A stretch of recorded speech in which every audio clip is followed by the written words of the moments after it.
Hey everyone, welcome back to the channel. If this is your first time here, this is the place where we dig into the true crime cases and courtroom dramas that shaped headlines around the world. The trials people still talk about years later, the testimony that changed how the public understood a tragedy, and the human stories buried underneath the legal proceedings. We don't do speculation here. We don't do fake quotes dressed up as leaked testimony. Every case we cover, we go back to the actual court record, the real transcripts, the real news coverage from the courtroom floor, the real verdicts, and we bring it to you the way it actually happened, because the truth is almost always more compelling than anything made up around it. Today's case is one of the most closely watched criminal trials of the last 20 years. The People of California versus Dr. Conrad Murray, the personal physician of Michael Jackson, charged with involuntary manslaughter in the death of one of the most famous entertainers who ever lived. Over 6 weeks in the fall of 2011, more than 30 witnesses took the stand in a Los Angeles courtroom. A grieving nurse, paramedics who arrived too late, emergency room doctors, a bodyguard who says he was asked to hide evidence, and ultimately, an anesthesiology expert whose testimony became the turning point of the entire case. This is that story, told through what was actually said under oath. If you're new here, hit subscribe, because we've got a whole library of trial breakdowns like this one, and new cases go up every week. Now, let's go back to June 2009 and the 6 weeks of testimony that followed 3 years later. Los Angeles Superior Court, October 2011. A nurse practitioner is on the witness stand, and 30 seconds into her testimony, she stops talking. Her hands are shaking. She tells the judge she feels dizzy. The room goes silent. Her name is Sherilyn Lee, and 2 months before Michael Jackson died, he begged her for a drug that had no business being anywhere near a bedroom, a surgical anesthetic called propofol. She warned him. She asked him directly, "What if you don't wake up?" He wasn't deterred. That conversation would haunt her testimony 3 years later, in a trial that would end with a doctor in prison, a family torn over what really happened, and a question that still gets asked today. How does the world's biggest pop star die alone in his own bedroom, with a physician standing feet away? Here's what actually happened, according to the record. The first major witness to describe Michael Jackson's private desperation for sleep wasn't a doctor at all. It was a nurse practitioner named Sherilyn Lee, who worked with Jackson from February through April of 2009, treating his exhaustion and insomnia with IV vitamin drips, nutrient-loaded smoothies, and herbal remedies. For weeks, none of it worked well enough for him. According to Lee's testimony, Jackson eventually told her plainly that nothing she was doing was helping, and that when he needed sleep, he needed it immediately.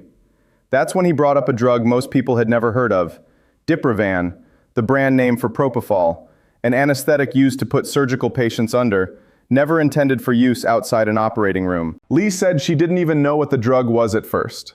She called a doctor friend who explained it was a surgical anesthetic. Alarmed, she warned Jackson it was dangerous to use at home. She asked him directly, "But what if you don't wake up?" Jackson wasn't deterred. He told her other doctors had assured him it was safe as long as someone monitored him while he slept. Lee refused to help him get the drug. 2 months later, Michael Jackson was dead, and the coroner would rule the cause an overdose of propofol combined with sedatives. When Lee finally testified about all of this in court, 3 years after that conversation, she broke down. "I'm feeling really, really dizzy," she told the courtroom. "This is just very sensitive to me." Proceedings paused for roughly 25 minutes while she composed herself. To understand what the prosecution and defense fought over for 6 weeks, you have to understand the basic shape of June 25, 2009, the day Michael Jackson died. According to Conrad Murray's own recorded statement to police 2 days after Jackson's death, a statement played for the jury during the trial, Murray had been giving Jackson nightly infusions of propofol to help him sleep in the weeks leading up to his death, despite his own stated concerns that Jackson might be developing a dependency on the drug. On the morning of June 25th, Murray said Jackson pleaded with him for the drug so he could rest before rehearsals. Murray said he eventually gave in and administered a dose of propofol before stepping away from the room. When he checked on Jackson again, Murray said he found him not breathing.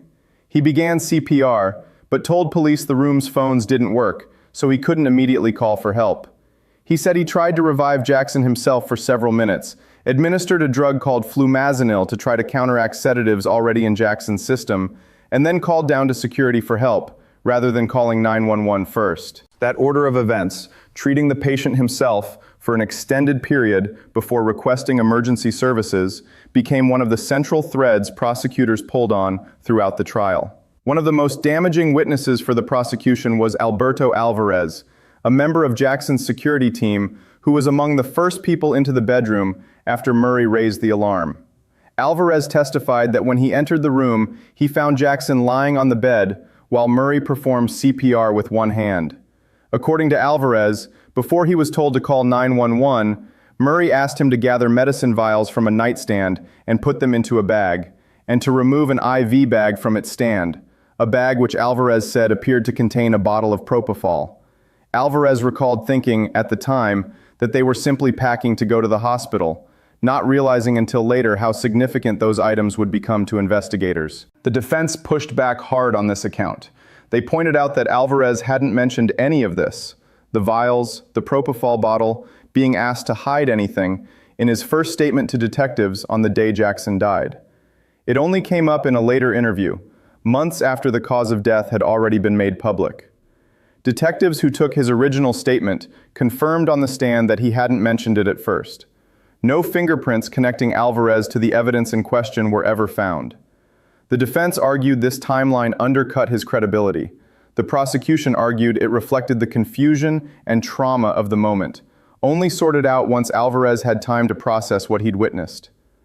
The first paramedic on scene, Richard Seneff, gave testimony that painted a stark picture of Jackson's condition when help arrived, and it didn't match what Murray had told him. Seneff testified that Murray told him he had only given Jackson a few oral sedatives that morning, with no mention of propofol at all. Based on what Seneff observed physically, including the state of Jackson's body, he had doubts about how recently the cardiac arrest could have happened, in contrast to what Murray was describing. A second paramedic, Martin Blunt, backed up Seneff's account and added a detail investigators found significant. The two of them said they watched Murray gather vials of medication from the floor of the bedroom and place them into a bag before leaving the scene, rather than leaving the room undisturbed for investigators. By the time Jackson reached UCLA Medical Center, doctors there were asking Murray the same question paramedics had already asked. What exactly had he given his patient? According to testimony from the emergency physicians who treated Jackson, Murray still did not disclose that he'd administered propofol, telling them instead only about the sedative lorazepam. That gap in information, prosecutors argued throughout the trial, left the emergency team fighting to revive Jackson without knowing the full picture of what was in his system. If Alvarez and the paramedics gave the trial its emotional core, it was the medical experts who gave prosecutors their legal foundation. The Los Angeles County Chief Medical Examiner testified that Jackson's death was caused by acute propofol intoxication, and that the manner of death was a homicide, not an accident, and not suicide.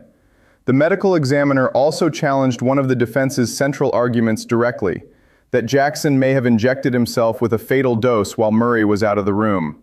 According to his testimony, the specific equipment that would have been needed for Jackson to accurately prepare and administer that kind of dose to himself simply wasn't present, making self-administration medically implausible. The single most consequential witness in the entire trial, by most accounts, was Dr. Stephen Schaefer, an anesthesiology expert who testified over 11 days for the prosecution. Schaefer walked the jury through the pharmacology in detail and concluded that the level of propofol found in Jackson's blood during the autopsy simply could not be explained by the small, occasional doses Murray described giving him.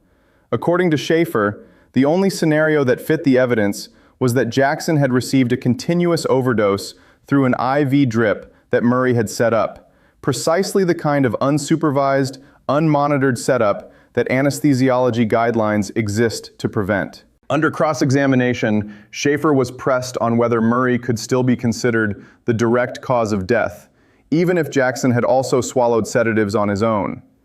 His answer left little room for ambiguity.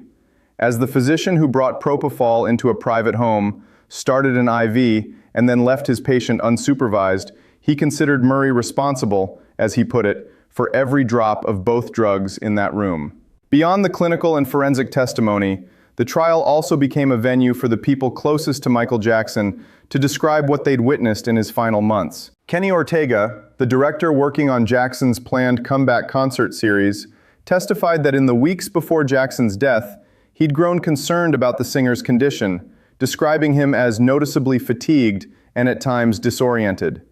Ortega said he raised those concerns directly with the production team and pushed for Jackson to be given time to rest rather than continuing to rehearse under pressure. His account, along with testimony from concert promoter representatives, helped establish for the jury just how much strain Jackson was under in the run-up to his death, strain that both sides used to support very different arguments about who bore responsibility for what happened next. Members of Jackson's household staff, including his personal assistant Michael Amir Williams and his security director, described the panic of the morning of June 25th, the urgent phone call from Murray, the scramble to get help, and the devastating scene inside the bedroom once they arrived.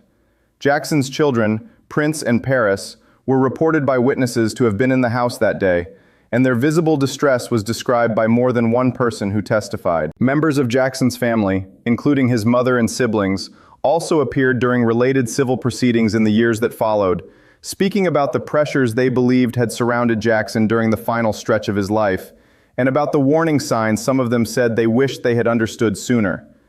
Their testimony broadened the conversation beyond a single physician's conduct in a single room, into questions about the environment, professional and personal, that surrounded Jackson in his final months.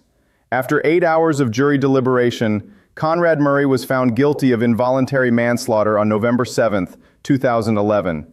He was sentenced to 4 years in prison, the maximum allowed under the charge, though he was released after serving just under 2 years due to jail overcrowding and credited good behavior. For prosecutors, the case had never really been about a single mistake.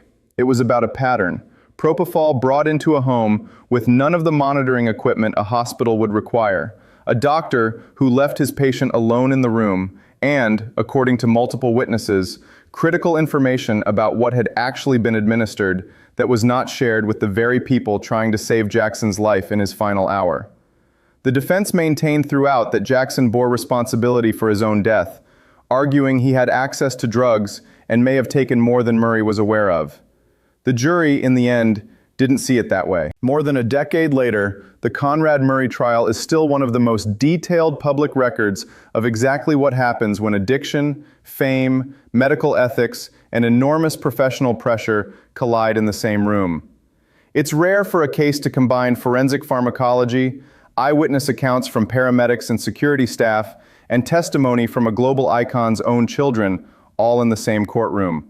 What the record shows, consistently, is a man who was in serious distress in the months before his death, surrounded by people who, according to their own sworn testimony, noticed the warning signs in different ways, and a medical relationship that operated far outside the safeguards that exist specifically to prevent this kind of outcome. Michael Jackson's musical legacy is, obviously, untouched by any of this. But the trial remains one of the clearest cautionary tales in modern medicine about what happens when clinical judgment gives way to the pressure of treating someone too famous, too powerful, or too persuasive to say no to. That's the case, as it actually happened in that courtroom. If you want us to break down another trial like this, Michael Jackson's family's later civil case against AEG Live, for instance, which surfaced even more testimony, let us know in the comments, and don't forget to subscribe for more of these deep dives every week.